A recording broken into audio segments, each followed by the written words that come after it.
Hey guys, Marvel and Kid here. How's everybody doing? I'm back. No intro, just want to get right to the subject at hand, the matter at hand. This is pretty much, him, basically. I heard this news about maybe 5 to 6 minutes before I left work. And I put on Twitter, especially cat friends on Twitter were asking, basically message me, and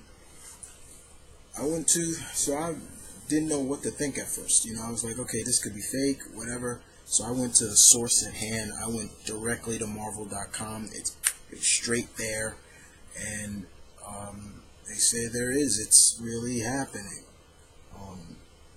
Kinda, in a sense, Spidey comes home. Kinda. Now hear what I said, kinda. So I'm here to give my thoughts on this. Just my opinion, no BS, no nothing. If you respect my thoughts, fine. If you don't, it's fine too. But I'm gonna give my thoughts on the overall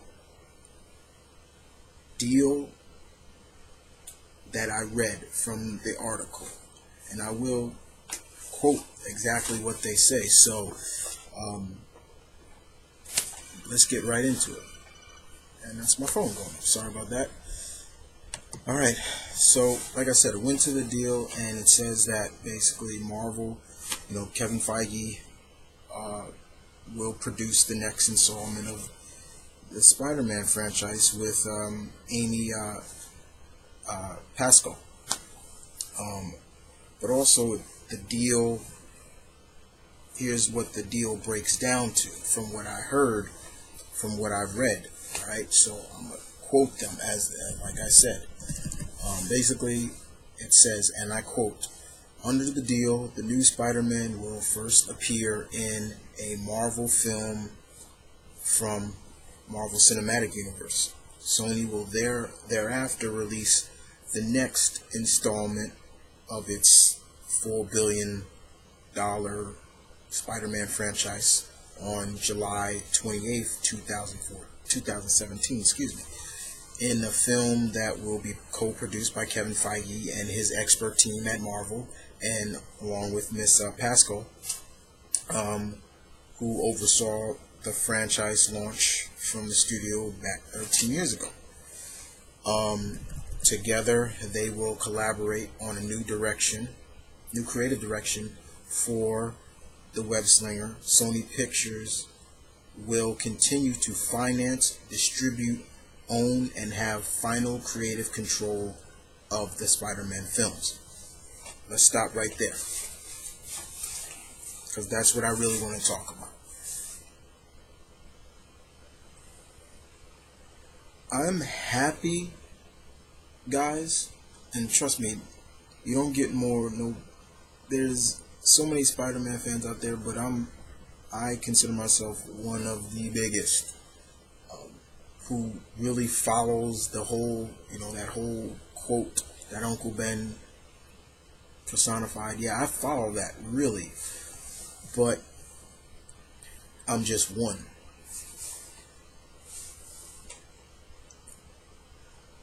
After reading this whole article, I literally said to myself, I'm torn. Because a part of me is happy and wants to say to all those haters that would say, man, they just need Spidey could have just stayed. Spidey doesn't need to be in the Marvel universe. Spidey could just stay with Sony. That's blah blah blah blah. That's a part of me. A part of me is happy and wants to tell all those haters, screw you. Finally, I got my wish. But another part of me is the hater, and let me explain why. Because of the fact that right there, that last sentence, I don't like. I don't like the fact that Sony still keeps final creative control. Didn't like that. I did not like that. It literally makes it seem that this is not a 50-50 deal. This seems more of a Sony deal just dealing with Marvel in a sense. I don't like that.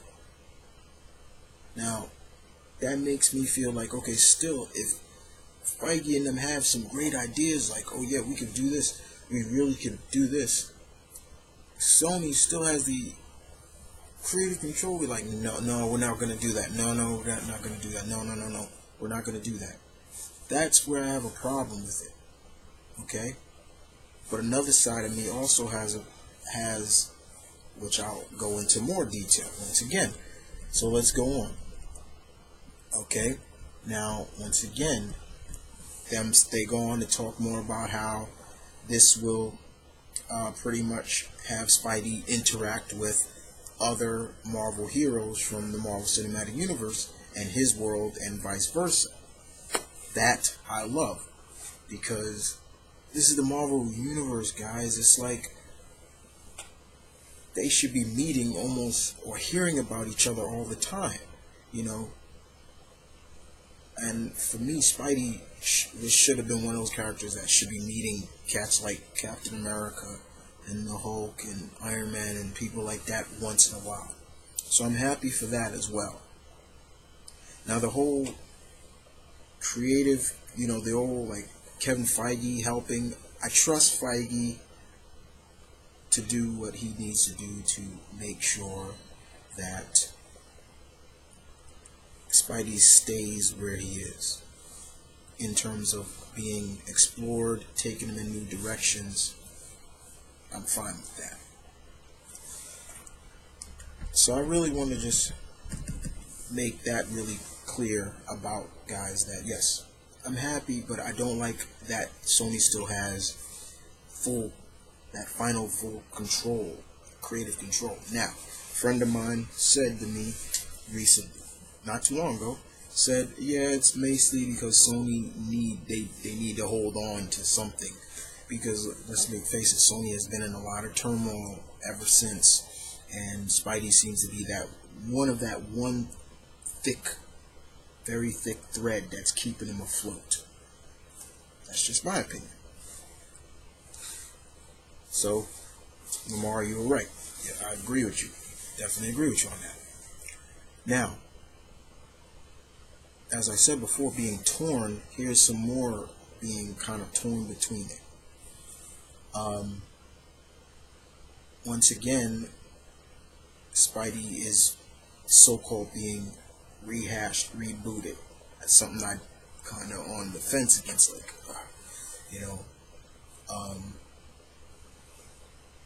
another part is, yes, Andrew Garfield is leaving. We won't, because it was always said that if this goes through, Mr. Garfield will not be Spider-Man.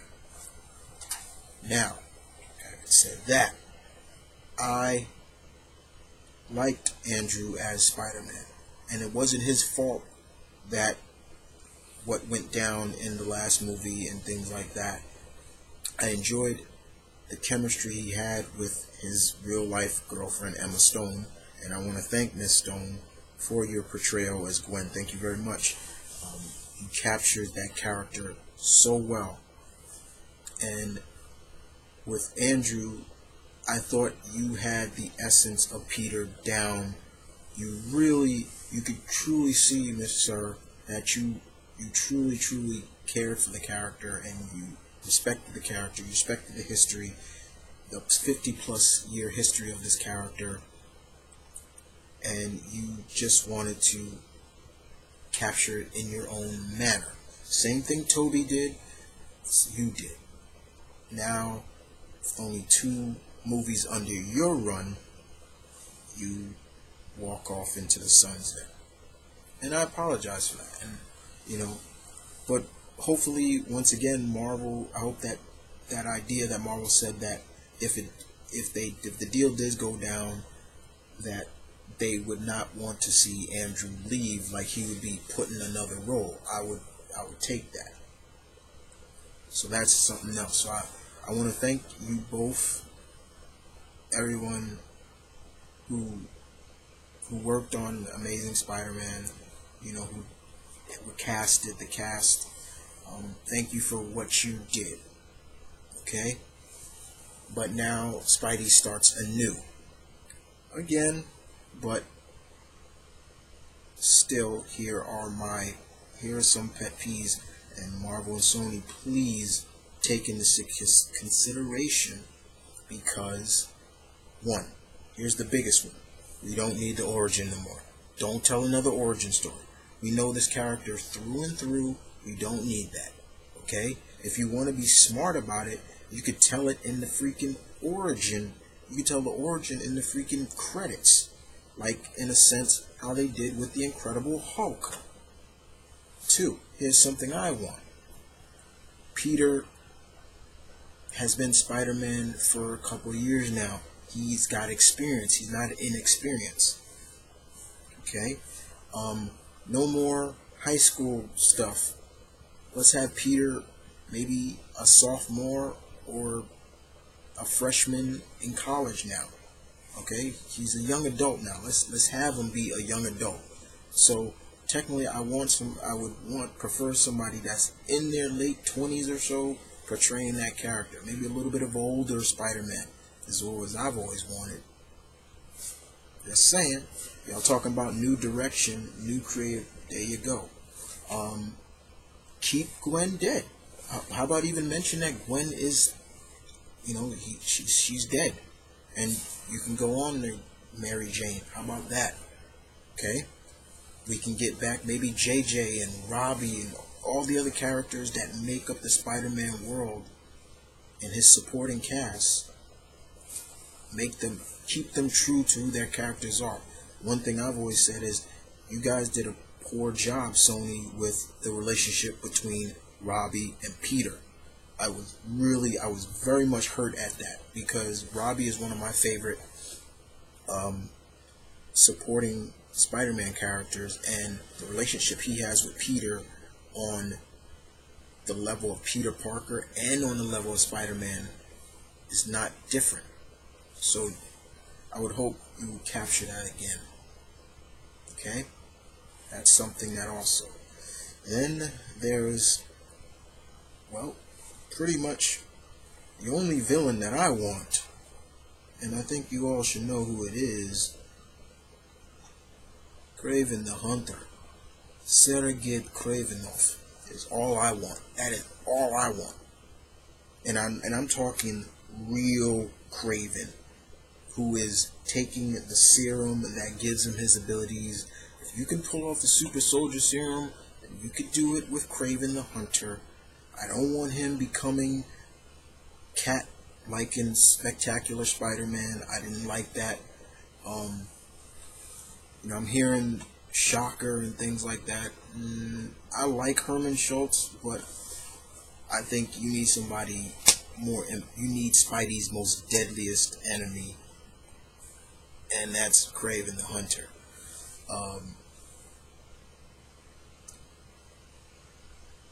But I am happy, guys. I am. I'm not mad about it. I'm not like against it. It's just that the way it was presented on the site, this deal makes it feel like it's more of a win for Sony, that they still keep the rights. It's not a joint rights anymore. That's how it feels. It makes it feel more like Sony got the better end of it. They still get. We're still gonna distribute it. We're still gonna finance the movie, and we still have creative control over the films. That's what I don't like. I really wish it was more of, Kevin Feige has more of this, and that he has the final say on what goes in, what can be done, and what can't be done. It doesn't feel more 50-50. But more importantly, guys, I'm just gonna wait and see where this goes, and we'll just have to wait and see where Peter is going to show up, which movie. Now, here's more of the bad news about this. Because of this deal, the Phase 3 movies like Thor, Panther, Inhumans, and Ms. Marvel, now they're delayed now. Their dates have been delayed, pushed back, or pushed back even more. So it's like, see, there's that, once again, that turmoil that I'm talking about, where I'm kind of torn because of this. But as always, guys, I feel that this still benefits us Marvel studio fans who've been saying for years, he needs to come home. He needs to join this world. He needs to be with his Marvel brethren and sisters. You know, he needs to be there. You know, it feels funny that it's New York, Marvel Cinematic Universe, and there's no Spider-Man. You know what I'm saying? And once again, like I said, the next, I'm hoping and I'm praying that, yeah, the next is getting that first family over, because that's all I need. Once you do that, I'll be fine. Like I said before, I've said it before and I'll say it again, X-Men can stay where they are. But FF, I want them back in the Marvel Cinematic Universe. I want them back with Marvel. But other than that, I will say partially, welcome home, Peter. Welcome home, Mr. Peter Benjamin Parker. I want to thank everybody who worked on the franchise, the two guys who donned the webs before. Thank you. I want to assure the gentleman who takes up the web next, all I can say, sir, is do your best. Just play the character the best you can, and I'll support you. Don't half-ass it, because this is a character that is beloved around the world. He's a character that is just up there with Batman and Superman and people like that. He is an icon himself, and all you need to do is just give it 110%, and you will have a fan, me, rooting for you. But if you kind of half-ass it, then I'll let this guy over here, yeah, you know, I'm talking to you, yeah, take over, and then he'll be the one trying to kick your teeth down your throat. Right? That's what you want me to say, right? Okay, yeah, that's what you want me to say. But other than that, guys, you tell me what you think about the whole deal. Do you like it? Do you hate it? Are you torn like I am, and you're just gonna sit back and wait? And even still, I would love to hear who you guys would want to get as Peter Parker. I saw one friend of mine who he wants, and I like the choice. He's cool. Being that because I am a Teen Wolf fan, so I know who he's talking about. But I want to hear what everybody else has to say. Feel free. And other than that, guys, this is Mom Running Kid, the Omni Geek High Lord of New York, one of Spidey's biggest fans, and he will always be my #1 hero till the day I die. Bidding you adieu. And I just had to get that off my chest. Sayonara.